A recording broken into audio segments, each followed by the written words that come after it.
Kadora, magbabayad ka sa ginawa mo.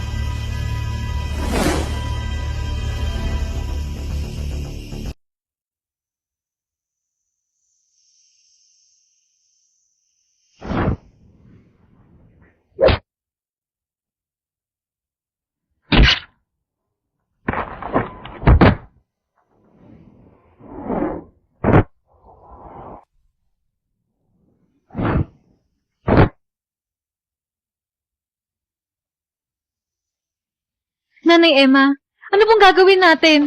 Tulungan niyo po si tatay. Hindi. Hayaan mo siya. Ang aswang na yan ay anak ni Luna. Mabait na bata at pinatay ng tatay Gador mo ang tatay niya.